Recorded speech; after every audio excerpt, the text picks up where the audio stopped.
नमस्कार माझ्या बालदोस्तांनो, मी दीपाली पाटील माझ्या E2A अर्थातच एज्युकेशन टू ऑल ह्या यूट्यूब चॅनलवर तुमचं सगळ्यांचं स्वागत करते. विद्यार्थी मित्रांनो, इयत्ता तिसरीच्या EVSच्या पुस्तकातील पहिलं चॅप्टर अवर एन्व्हायरमेंट हे आपल्याला अभ्यासाला आहे.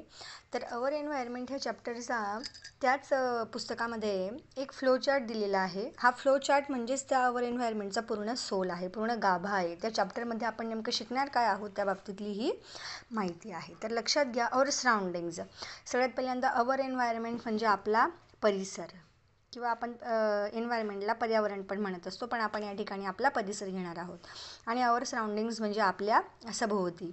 मग आपल्या सभोवती दोनच प्रकारच्या वस्तू असतात आणि ह्या दोन प्रकारच्या वस्तू आपण आपल्या पद्धतीने त्यांची डिवायडेशन करत असतो. दोन प्रकारच्या वस्तू त्या म्हणजे लिव्हिंग थिंग्ज आणि नॉन लिव्हिंग थिंग्ज. आपल्या आजूबाजूला आपण अनेक अशा गोष्टी बघत असतो की त्या काही सजीव असतात तर काही निर्जीव असतात. लिव्हिंग थिंग्ज म्हणजे सजीव आणि नॉन लिव्हिंग थिंग्ज म्हणजे निर्जीव.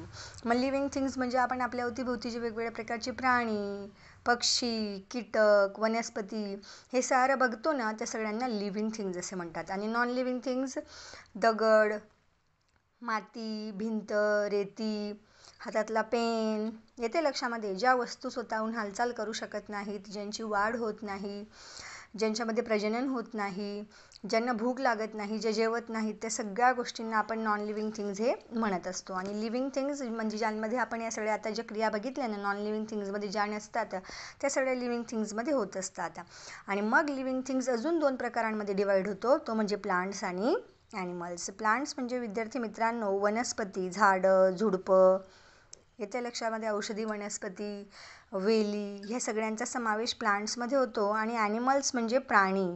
मग प्राण्यांमध्ये कीटक, आलं लक्षात, पक्षी, वेगवेगळ्या प्रकारचे चार पायांचे प्राणी, ह्युमन बीइंग्ज, या सगळ्यांचा समावेश हा ॲनिमल्समध्ये होतो. मग हा जो फ्लो चार्ट जर तुमच्या लक्षात आला तर तुम्हाला ते पूर्ण चॅप्टर लक्षात येणार आहे. ते म्हणजे our environment. Our surroundings are divided into two parts. That first is living things and other is non-living things.